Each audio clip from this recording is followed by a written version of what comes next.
नमस्कार। भगवान एक ऐसा शब्द है जिसे हम सब बचपन से सुनते आए हैं, लेकिन क्या हो अगर इसका मतलब वो हो ही ना जो हम आज तक समझते आए हैं। आज हम कर्मा नायक की किताब भगवान के पन्नों में उतरेंगे। ये किताब सिर्फ एक शब्द की परिभाषा नहीं बदलती, बल्कि एक पूरी वैचारिक क्रांति की बात करती है। तो चलिए इस दिलचस्प सफर की शुरुआत करते हैं।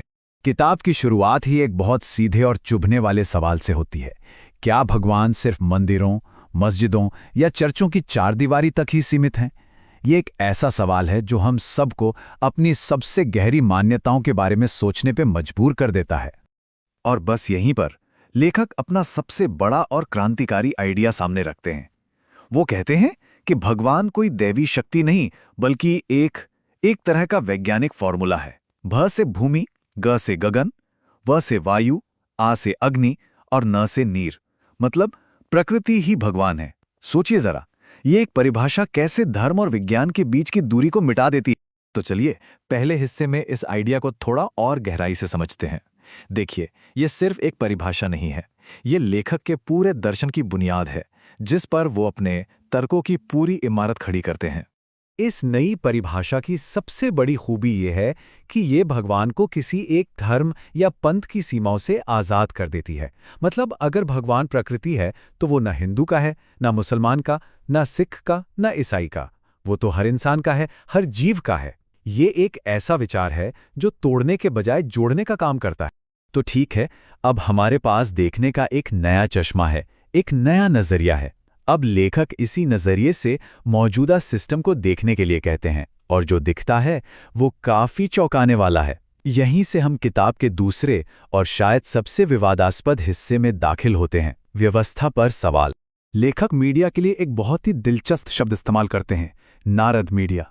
उनका मानना है कि आज का मीडिया सच को सामने रखने के बजाय सत्ता के पक्ष में एक कहानी गढ़ रहा है। मतलब जनता की आवाज बनने की जगह वो सत्ता का ही गुणगान कर रहा है। लेखक का निशाना सिर्फ मीडिया पर नहीं है, वो राजनीतिक पार्टियों पर भी तीखा हमला करते हैं। वो कहते हैं कि एक तरफ 60 साल तक गरीबी हटाओ का नारा था, दूसरी तरफ 60 महीने से डिजिटल इंडिया का नारा है, लेकिन नतीजा वही है। 40 करोड़ लोग आज भी गरीबी रेखा के नीचे। सवाल ये उठता है कि क्या सिर्फ नारे बदल देने से हकीकत बदल जाती है? और ये जो निराशा है वो इस एक लाइन में साफ झलकती है। वादा था कि काला धन वापस आएगा, हर किसी के खाते में पैसे आएंगे, लेकिन मिला क्या? नोटबंदी की लंबी लंबी लाइनें। यहां लेखक सीधे सीधे उन वादों पर सवाल उठाते हैं जो कभी पूरे नहीं हुए और जिनकी कीमत हमेशा आम आदमी को चुकानी पड़ी।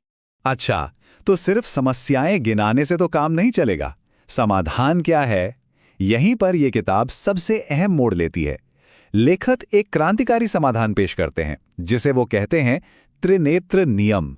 एक ऐसा 3 आयामी समाधान जो पूरे सिस्टम को जड़ से बदलने की बात करता है।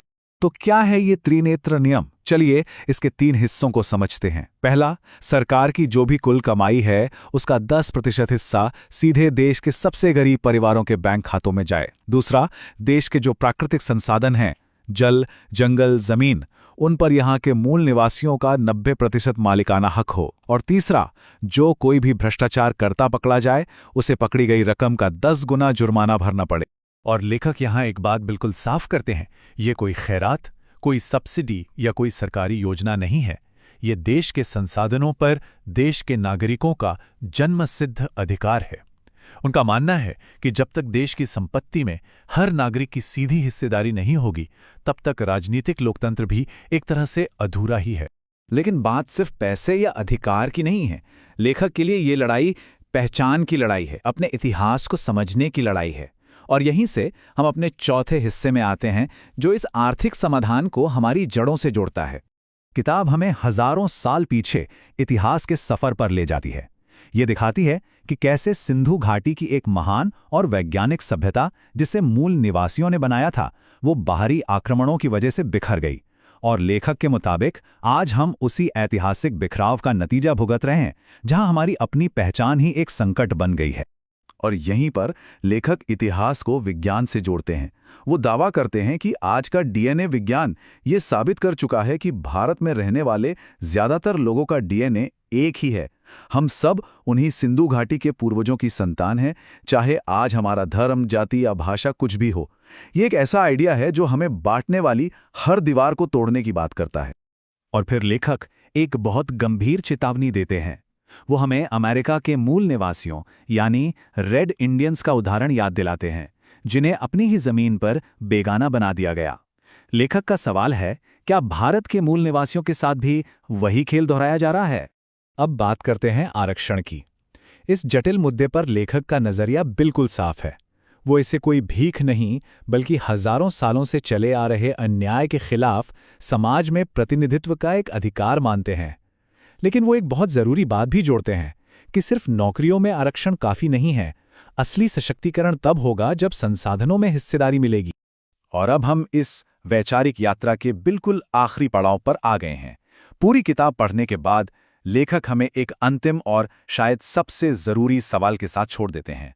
तो अंत में सवाल यह है, क्या सिर्फ सरकारें बदलने से, पार्टियों को बदलने से असली बदलाव आ सकता है, या फिर असली बदलाव के लिए हमें उस पूरे सिस्टम को ही बदलना होगा जिस पर ये सरकारें और पार्टियां टिकी हुई हैं? यह सवाल सिर्फ इस किताब का निचोड़ नहीं है, बल्कि यह हम सब के भविष्य की दिशा तय कर सकता है। सोचने के लिए एक बहुत जरूरी सवाल।